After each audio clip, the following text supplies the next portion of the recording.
Salut à tous et bienvenue sur Santé Pro, la chaîne où l'on décrypte ensemble les grands enjeux de la santé en toute simplicité. Aujourd'hui, on va parler d'un sujet à la fois passionnant et trop souvent sous-estimé. Comment se libérer du tabac, méthode pratique et efficace. Alors restez bien jusqu'à la fin.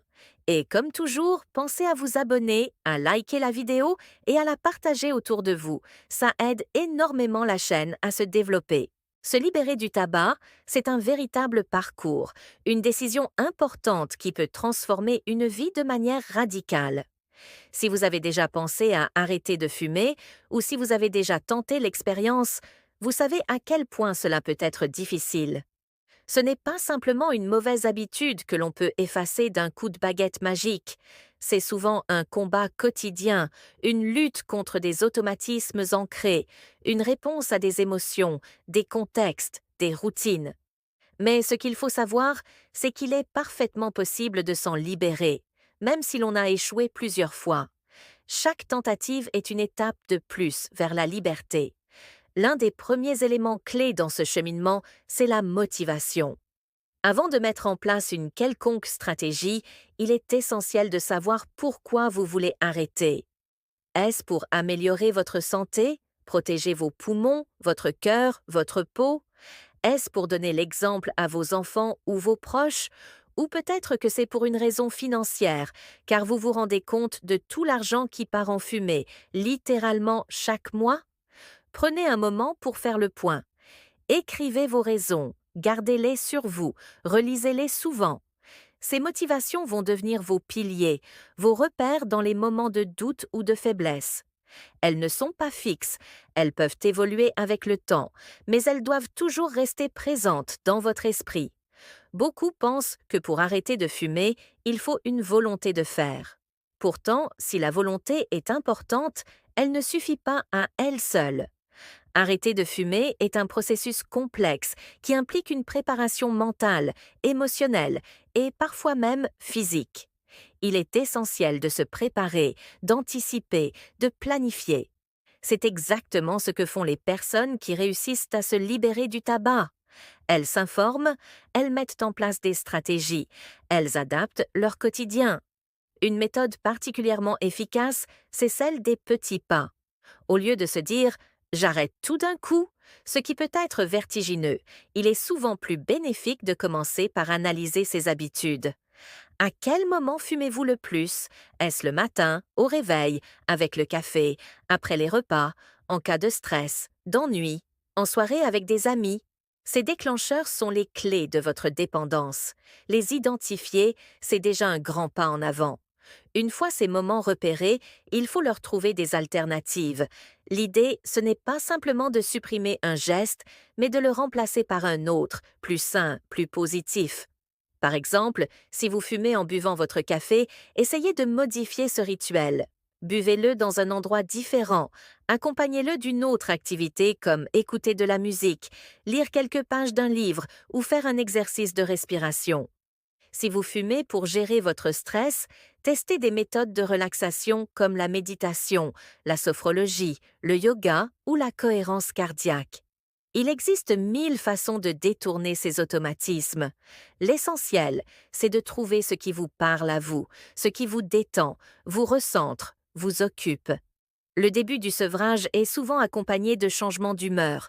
C'est un point que peu de gens abordent franchement, mais c'est une réalité. Vous pouvez vous sentir irritable, fatigué, triste ou nerveux. Cela ne veut pas dire que vous êtes faible ou incapable, bien au contraire.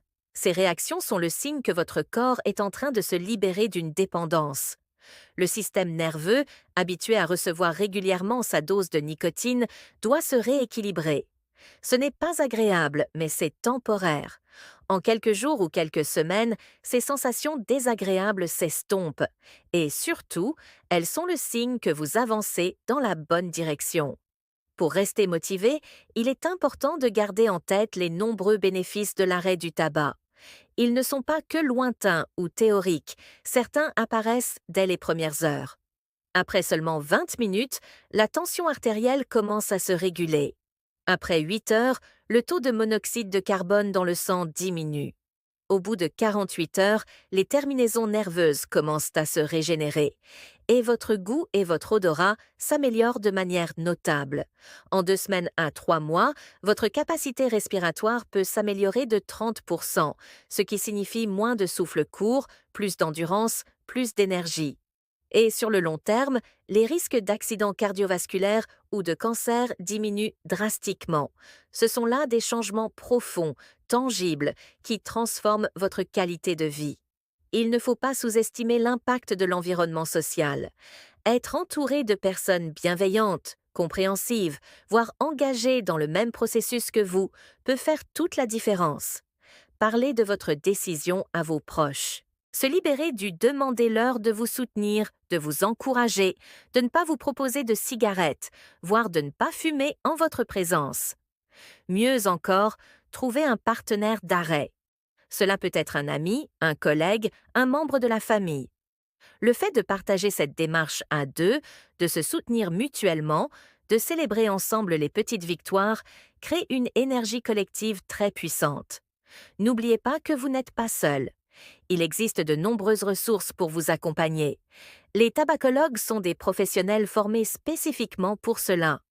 Ils peuvent vous proposer un suivi personnalisé, des outils, des thérapies comportementales ou des aides médicamenteuses si besoin.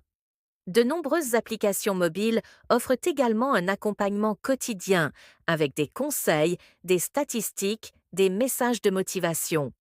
Utilisez-les. Ils peuvent vraiment faire la différence. Une méthode originale et motivante, le calcul des économies. Faites le point sur ce que vous dépensez chaque semaine, chaque mois, chaque année en cigarettes. Vous allez vite vous rendre compte que c'est une somme considérable. Imaginez ce que vous pourriez faire avec cet argent. Partir en voyage, vous offrir un massage chaque semaine, investir dans une activité que vous aimez. Mettez cet argent de côté, dans une tirelire ou un compte séparé. Regardez-le grandir. C'est une manière concrète et gratifiante de constater les bénéfices de votre démarche. Il se peut que vous ayez des moments de faiblesse, cela fait partie du chemin. Et parfois, il arrive qu'on craque, qu'on allume une cigarette, qu'on se dise qu'on a échoué. Mais ce n'est pas un échec, c'est une étape. Ce n'est pas parce que vous avez trébuché que vous êtes revenu à zéro. Ce qui compte, c'est ce que vous faites ensuite. Relevez-vous, analysez ce qui a déclenché ce moment. Était-ce du stress, une situation sociale particulière, une émotion mal gérée? Apprenez de cette expérience, ajustez votre stratégie et continuez. Chaque jour sans cigarette est une victoire, même si vous avez trébuché la veille.